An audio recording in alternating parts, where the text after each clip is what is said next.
Gannett Peak, the Wyoming State Highpoint. 13,800 and some odd feet. One of the most difficult state high points to reach. I'm attempting it today. Currently early July. Currently about 40 degrees out, so it's chilly right now, but all the snow has melted off down low here. Just after 6 a.m. Sun's just hitting the tops of the peaks right now. And it looks like it's going to be a beautiful day. So the route that I've chose is called the Tourist Creek route, Tourist Creek drainage route. And we're looking at about 37 miles round trip from the Green River Lakes trailhead with about 8,000 feet of climbing. This first 11 miles and the last 11 miles really flat, just along the Highline Trail, on the Continental Divide Trail here. And that's going to go really easy. Once I hit the Tourist Creek drainage though, right before that I have to cross the river, that's when the fun really starts. So we'll see how much snow is still left up on top. I'm a little concerned. I'm cracking pretty heavy right now. I've got ice axe, crampons, helmet, you name it. I'm prepared for snow. So I'll for sure get the summit. It's just a matter of how long it'll take. So my estimate right now, car to car, 16 hours. We'll see how that holds true. About an hour and 15 minutes in right now. So stay tuned for that. It's bound to be a beautiful adventure here.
"12 miles in here, just exited the Highline Trail. Mostly off trail from here to the peak, but I'm at my first pitch point. I need to cross the Green River here. You can see why they call it the Green River. It's pretty green. Spent about almost 10 minutes going back and forth here at the track that I'm following. This looks to be the best point to cross. I can for sure get halfway across. We'll see how deep it is over on the other side. Might have to walk up or down to see if I can find a more shallow place, but it looks like I can get at least half, 2/3 away.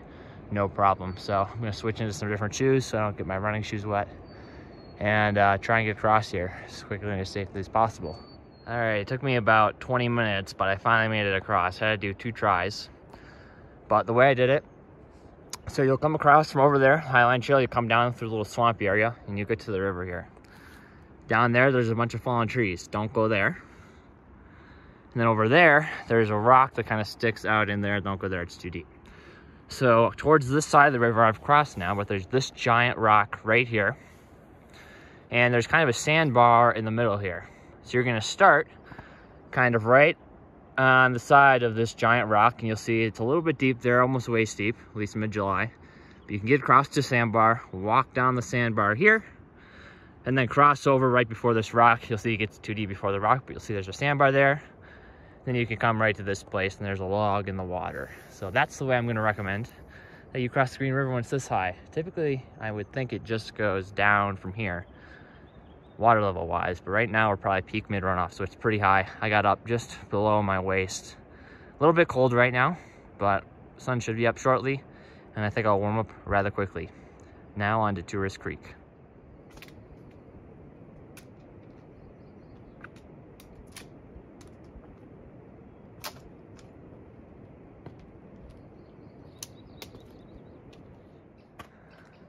Well, this is Tourist Creek drainage right here. This is the trail conditions I'm currently dealing with.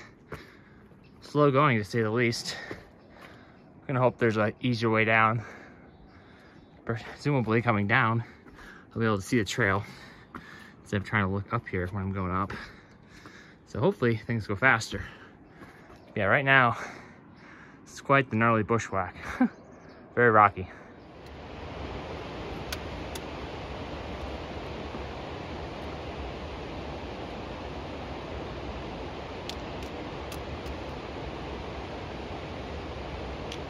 it has become slightly easier going, but still pretty terrible. I found some semblance of a trail here, but it is still very gnarly, very rocky, slow going. Taking me 45 minutes to go a mile. I'm about a third of the way through it though, so progress is okay. Not terrible. No snow yet. Beautiful temperature. Status update. I've definitely found the trail. This is not really a trail, but that rock, those two rocks do not get there by accident. This is like the 5th stack in a row I found. So this means I'm on the right path. Gonna keep heading up the pass here. Progress so far up Tourist Creek drainage here is very slow going. Up to a mile an hour, it's really bad. I'm starting to get nervous when I actually make it to the peak and make it back in time before dark. And to add to that, I just tried to refill my water bottle and I dropped my cap in the stream and the cap is now gone. Purposely put my cap in my pocket so it wouldn't do that, and then the cap dropped out. So that's great. Insult to injury. But yeah, we're gonna keep pushing, see how far I can get by about 1 p.m. Then make a decision to see if I'm gonna summit or turn around.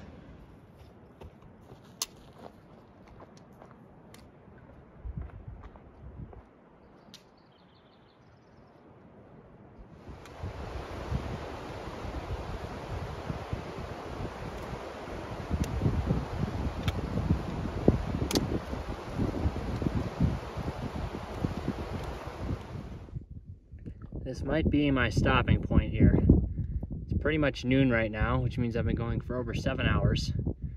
That climb up the boulder field there in Tourist Creek, absolutely do not underestimate that. That was absolutely terrible. So I think one of those mountains in the center there, in the back, is Gannett. And it looks like there's a lot of snow up there still, at least from this side. Presuming that's the south-facing slope. So I'm going to go over to the pass there, and we should be able to get a better view of what's actually happening snow-wise there after lunch. But for right now, we're just going to eat some lunch quick, get refueled, and see what we have to do. I probably need to turn around by about 1 p.m. to make it back before dark. I have no idea how long that boulder field's going to take me. No faster going down, that's for sure. Highest point in Wyoming.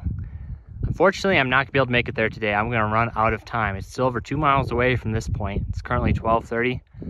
I need to be back at my car by sunset. Don't want to be out here in the dark at night. So unfortunately, this is the point where I'm going to have to turn around. I'm currently 18 miles in, about 4,500 feet of elevation gain. Overall, it's been a good day. I'm really dreading going back down that Tourist Creek drainage, but this view makes it all worth it. So 7.5 hours in, something like that, 8 hours. Time to turn around and go back down. We'll get you next time, Gannett. Don't you worry.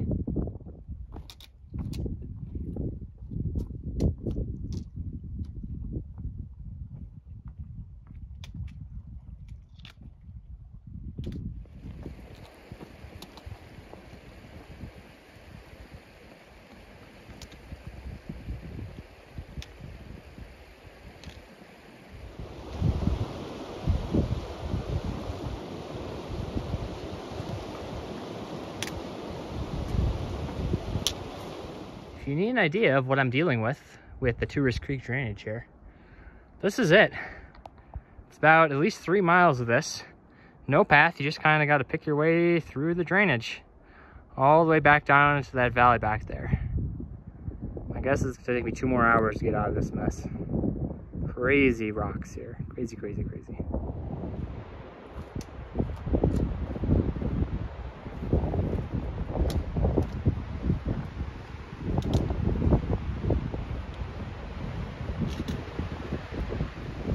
If you're curious, this is the state of the whatever used to be here Kaipa Trail. I don't think it's been maintained in decades, if there even ever was one, or this is just a social trail. But for one, it's steep, lots of conifers to bushwhack through. Haven't decided if it beats rock hopping. I think it's preferred to rock hopping. So this is on the north side of Tourist Creek drainage next to the creek, so definitely recommend following the creek as opposed to going on the south side of the drainage and boulder hopping, because that's no fun. This is honestly doable.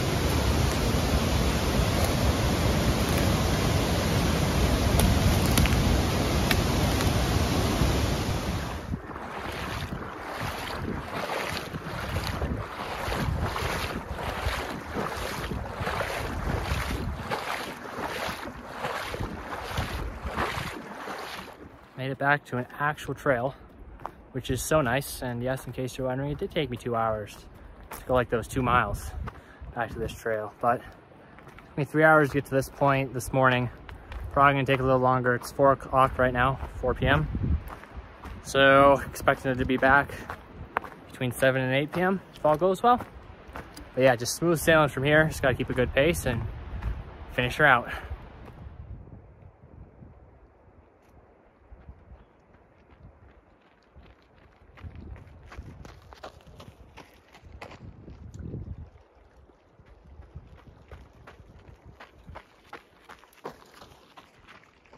My watch claims I just hit 30 miles in just under 13 hours.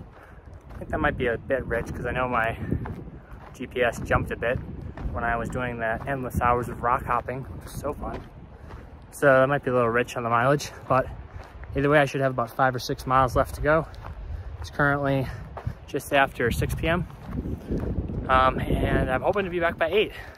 That is the goal, and get some dinner because I'm hungry. So far, so good.